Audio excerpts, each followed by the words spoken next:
la vie est quand même pleine de surprises et on ne sait pas quand on la démarre comment elle va se terminer. Hein, de Millau à de Masgassac, la musique.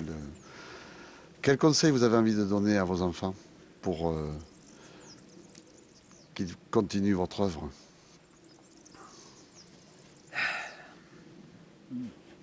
Vous avez quel âge, mademoiselle? 23 ans. 23 ans. Je sais pas. Moi, les conseils, on perd son temps, hein, parce que je crois pas que... L'histoire bête, c'est de dire il faut travailler, c'est sûr. Bon, ben ça, là, c'est une évidence. Mais je crois qu'il faut se passionner pour les choses. Mais vous ne pouvez pas passionner les gens par un conseil. Hein. Trouver leur passion, donc. Vous êtes passionné, vous n'êtes pas passionné. Voilà. Hein. En matière de cuir, on faisait quand même les plus hauts cuirs du monde. J'ai passé 10 ans dans la haute couture cuir qui a été lancée par les Anglais et qui a disparu ensuite. Ça n'a pas vécu. Mais Marie Quant, hein, cette espèce d'anglaise qui est...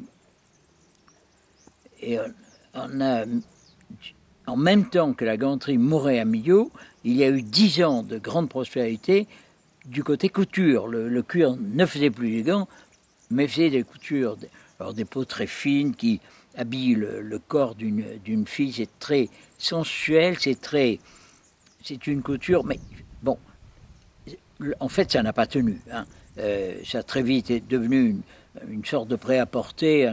Mais pendant 10 ans, avec un Autrichien, qui était un très grand couturier anglais, et Marie Quant et quelques autres, voilà, Millau est mort avec un dernier épisode derrière les gants qui a été le vêtement de peau de luxe.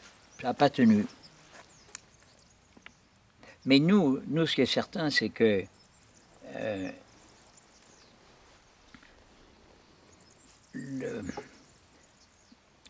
on est rentré dans le vin par une porte que le Languedoc refusait complètement. Hein. Maintenant, c'est différent. Le Languedoc, il y a des vins merveilleux, il y en a même beaucoup. Mais il n'y avait rien. Tout à fait. Oui, il y avait une industrie de gros rouge. Et est-ce que vous êtes conscient de ce que vous avez apporté au Languedoc par votre folie, on va dire, un petit peu, votre... Non, mais il n'y a pas de doute. Il n'y a pas de doute. Il n'y a pas de doute que le fait, si vous voulez, le jour où Pénaud, alors Pénaud, bon, des histoires d'amis, encore une fois, Aveyronais, prof de fac, qui connaissaient bien Bordeaux, qui exerçaient à Bordeaux, qui me font rencontrer Pénaud. Pénaud m'a dit, vous voulez des conseils, vous voulez faire un grand vin. Ça vous regarde, c'est peut-être une folie. Moi, je viendrai une fois vous voir, mais je ne viendrai pas deux. Donc, ne vous faites pas d'illusions.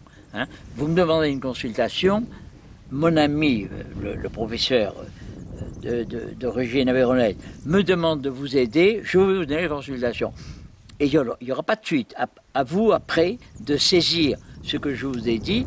Bon, il se trouve que quand il est arrivé ici, il y a eu évidemment une réaction. Il a regardé le sol, la coupe de terrain là-haut. Et dès le départ, il m'a dit, il n'y a pas de problème. Ça, vous avez les éléments pour gagner. Si vous mettez derrière le travail, bien sûr, et la compétence. Ça a été... si vous voulez, c'est toujours une histoire aveyronnaise. Si je ne suis pas l'ami de ce grand professeur de géologie aveyronnais, qui est un ami parce que aveyronnais, pas du tout parce que géologue. Hein. Et lui-même est à la chaire de géologie à Bordeaux. S'il avait eu la chaire de géologie à Tours ou ailleurs, ça n'aurait pas été pareil. Là, il y a eu le coup de bol. Le coup de bol donc d'ouvrir la porte à Pénaud, et puis le coup de bol que Pénaud, quand il a vu le terroir, immédiatement, il est rentré dans lui-même une idée d'enthousiasme. Hein.